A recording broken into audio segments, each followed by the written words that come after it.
I need to confess something before we begin this video. For years, I confused value with volume. I used to think that being noticed was proof that I mattered, that if I didn't talk about my achievements, no one would ever know they existed. That silence was somehow a waste. I was completely wrong, and I found this out the hardest way possible. By watching people I genuinely admired. People who walked into a room and, without doing a single thing to draw attention, made everyone look at them anyway. People I never saw explaining themselves, justifying their actions, or chasing recognition. At first, I thought it was just luck. Natural charisma. A gift that some have and others don't. It was nothing of the sort. It was practice. Specific, quiet habits practiced with so much consistency that they looked like personality. But they were.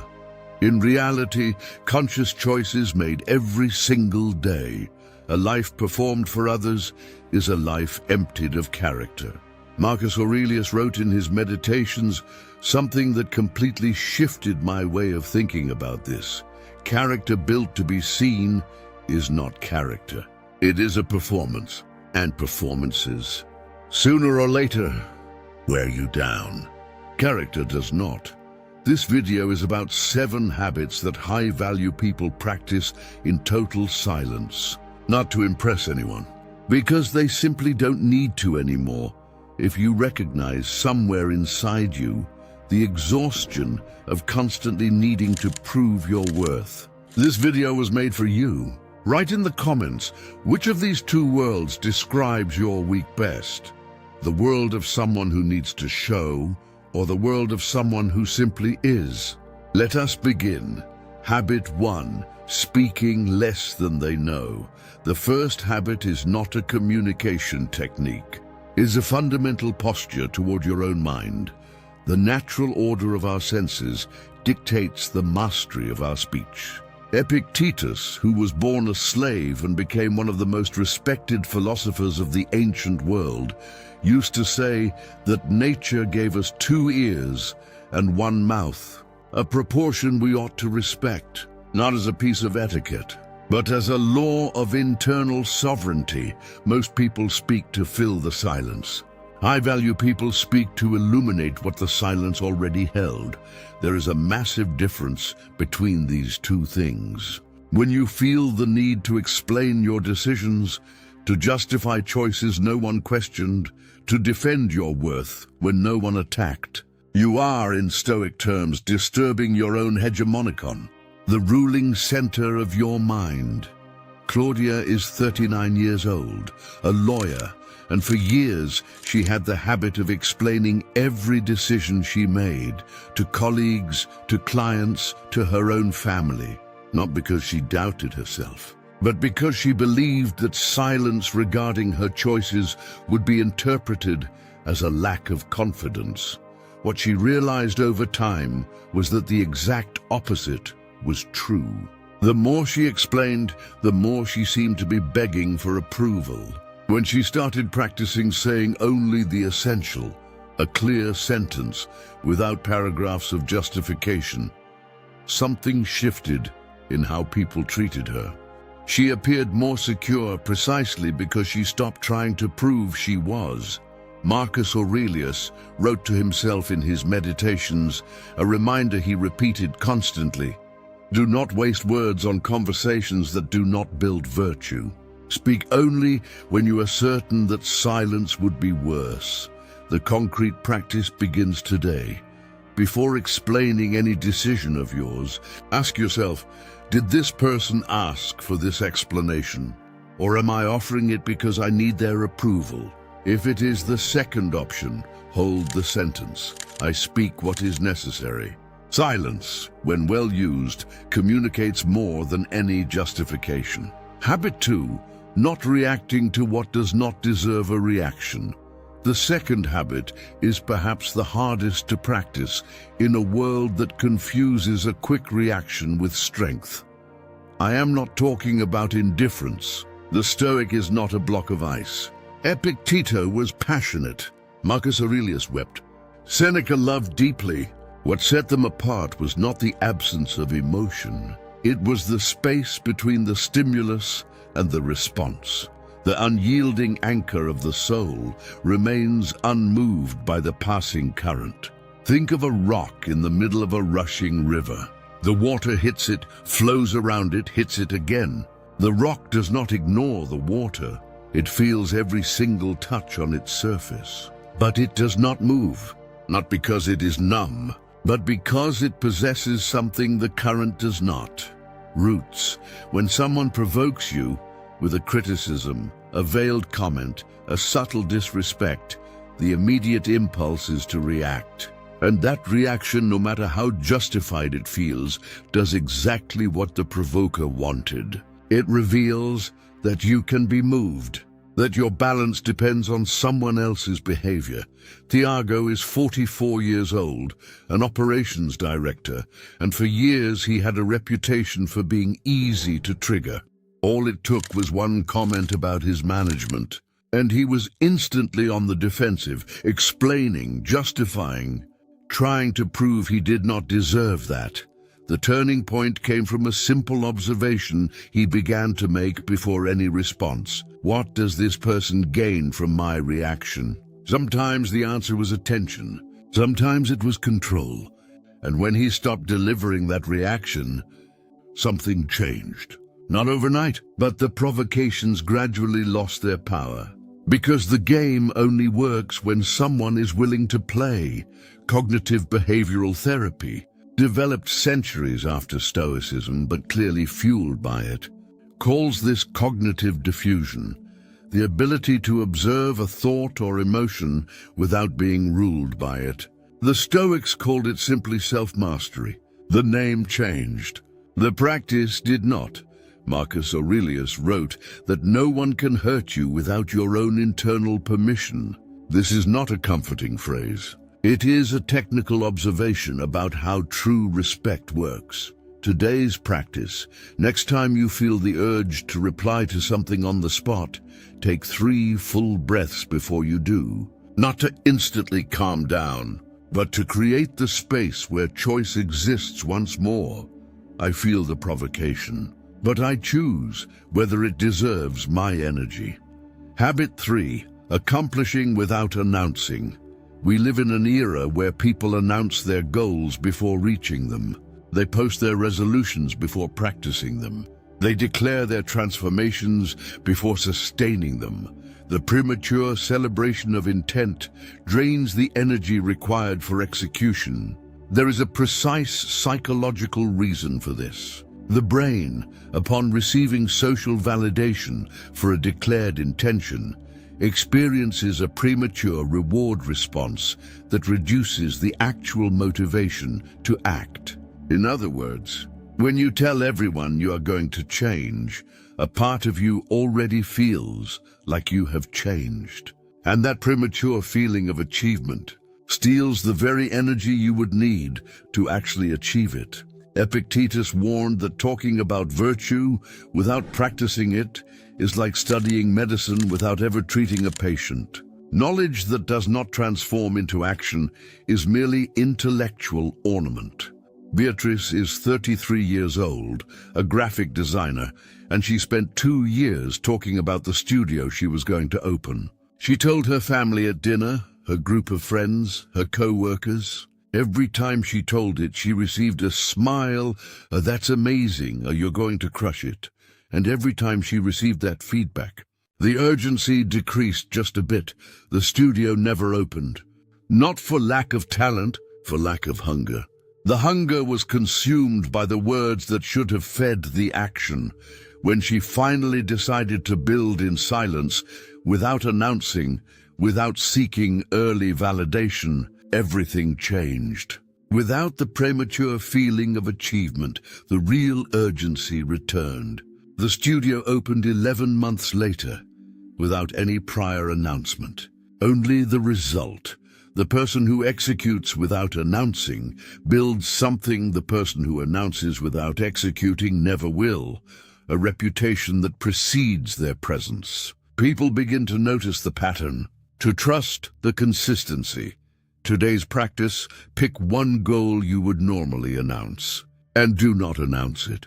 Work on it in silence for at least 30 days before mentioning it to anyone. I build before I announce. The result speaks for itself. Ebit 4, protecting time as an expression of character. There is a question the Stoics used to ask frequently, and it remains one of the most revealing questions a human being can ask themselves. How do you use your time when no one is watching? Not the time of obligations, not the time of appearances. Free time, the time that reveals more than any speech what you actually value. The quiet squandering of our days stems from living by default, not by design. Seneca, in his essay on the shortness of life, writes something that pierces through centuries with intact strength.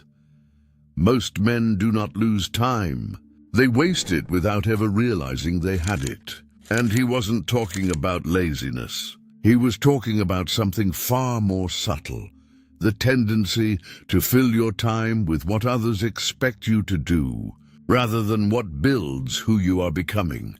The person who protects their time, who says no with ease, who does not fill every silence with activity just to look busy, sends a message that no visible achievement can convey with the same precision. They communicate that they possess something rare, clarity on what matters. Guilherme is 41 years old, a doctor, and for years he said yes to practically every request. Extra shifts, committees, social events, he had zero genuine interest in attending. He thought that refusing would be seen as a lack of commitment. What he discovered, when he began to deliberately protect blocks of time for what truly mattered: family, deep study, real rest, was that no one respected him less for it. On the contrary, people began to treat his time with more seriousness, precisely because he had started treating it that way first. Marcus Aurelius managed an entire empire and still reserved the first hours of the day for philosophical reflection. Not because he had time to spare, but because he knew that a man without internal clarity governs nothing, least of all himself. Today's practice: identify one commitment you accepted out of social obligation, not real choice. And the next time that type of request appears, practice a clear no, without 10 sentences of justification. I protect my time as I protect my character. Both reveal who I am. Habit 5, receiving praise and criticism with the same serenity. The 5th habit is equally countercultural. It is the equanimous indifference to praise. I don't mean the performative rejection of praise, which is just vanity in disguise. Not the false modesty that says it wasn't me, it was the team, while the internal smile contradicts the words. I'm talking about something deeper: the genuine capacity to receive praise with the exact same serenity with which you would receive neutral news. The dependence on external validation exposes an unanchored mind. Epictetus was direct about this. He said that the man who inflates with praise and collapses with criticism has proven, in both cases, that his stability depends on something external. And whatever depends on the external is never safe. It is never sovereign. Think about it for a moment. If praise lifts you beyond what you deserve to feel, then criticism has the power to sink you lower than it should. Both extremes are faces of the same fragility: the need for the outside world to confirm what you have not yet confirmed for yourself. Carla is 37 years old, an architect, and for years she lived on an emotional roller coaster depending on the feedback she received. A compliment from a client and the whole day felt light. A criticism, even a constructive one, and the whole week felt heavy. The change began when she started asking a simple question in the face of any feedback: positive or negative, does this change what I know about my work? Or is it just one person's opinion at a specific moment? The question didn't eliminate the initial emotion, but it created space so it wouldn't dominate the entire day. The person who receives praise with simplicity, a genuine nod, a word of thanks, nothing more, demonstrates something the praiser rarely expects, that they already knew. That the other person's approval is welcome but not necessary. Today's practice: next time you receive praise or criticism, observe your internal reaction before you respond. Just observe it. You don't need to change anything yet. Just see the pattern. I receive praise and criticism with the same serenity. My worth was not on hold, waiting for validation. By this point, 5 practical habits have been built. Speaking less, not reacting to what doesn't deserve it, accomplishing without announcing, protecting time, and receiving praise and criticism with equanimity. The final 2 habits are different from the previous ones. They are not isolated practices you add to your routine. They are qualities that emerge when the first 5 are already deeply rooted. Habit 6: honoring limits with the same serenity as commitments. We live in a culture that celebrates total availability as a virtue. To always be accessible, always willing, always capable of doing more. And this culture has produced a type of exhaustion that doesn't show up on any medical exam, but manifests in impatience, in the superficiality of relationships, in the feeling of being present in many places and whole in none. The exhaustion of the soul begins when the desire to please outpaces the commitment to truth. Epictetus used to say that the man who tries to please everyone ends up being faithful to no one, including himself. This was not a critique of altruism. It was an observation of what happens when the need for approval replaces discernment over what you can genuinely and healthily offer. Saying no is one of the most honest acts a human being can practice. Not an aggressive no. Not a no justified in 10 sentences to soften the refusal. A serene, direct no that needs no excuse because it is not born out of selfishness. It is born out of clarity. Hierocles, who developed the theory of the circles of concern, was explicit about this. You cannot genuinely expand to the outer circles, family, community, humanity, if the inner circle, yourself, is completely empty. Honoring your own limits is not selfish. It is the prerequisite for any real generosity. People who know how to say no with tranquility possess something that people who always say yes rarely build: credibility in their yes. When you agree, when you commit, it means something, because those who know you don't do it out of habit, fear, or a need to please. You do it because you decided to. Marcus Aurelius returns throughout his meditations to the theme of deliberate action. Acting because it is right, not because it is expected. This principle applies with full force to the act of setting limits. I honor my limits with the same seriousness as my commitments. Both are expressions of the same character. Habit 7, generosity without an audience. We have reached the final habit. The rarest, the quietest, and in many ways the most powerful of all.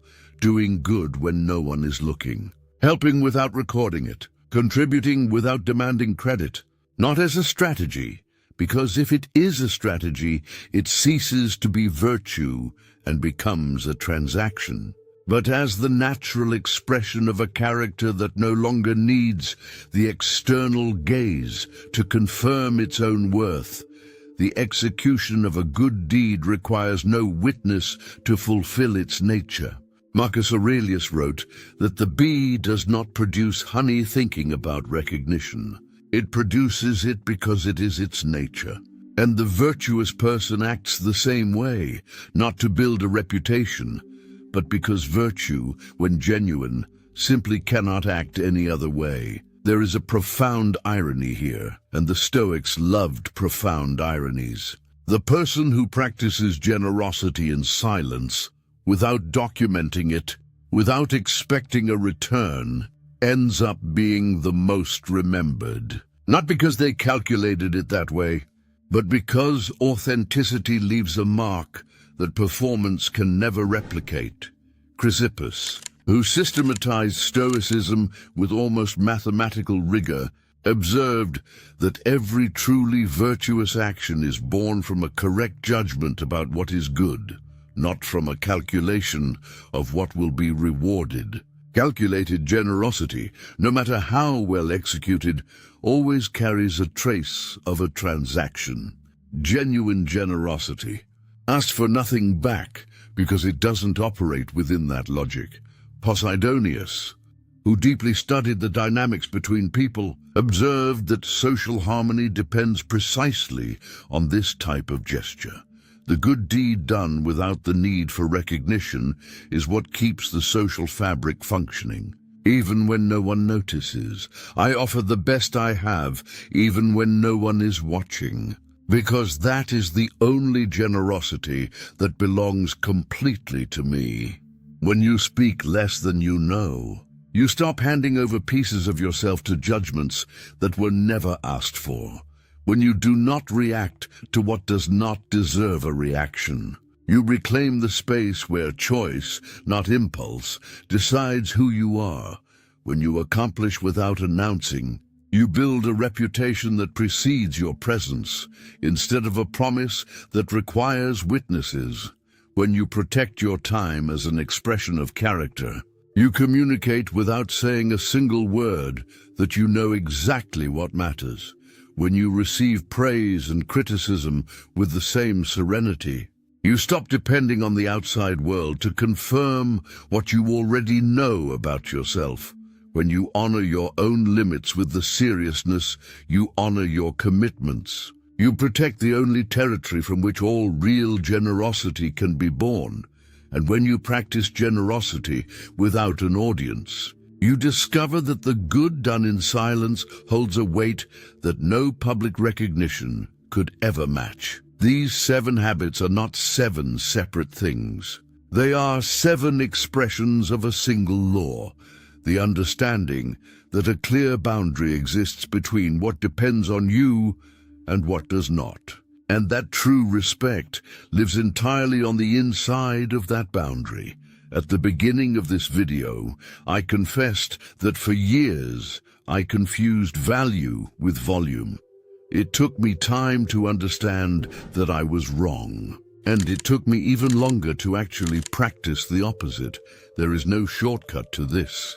There is no technique that replaces the repeated practice of these 7 habits day after day, especially in the moments when no one is watching.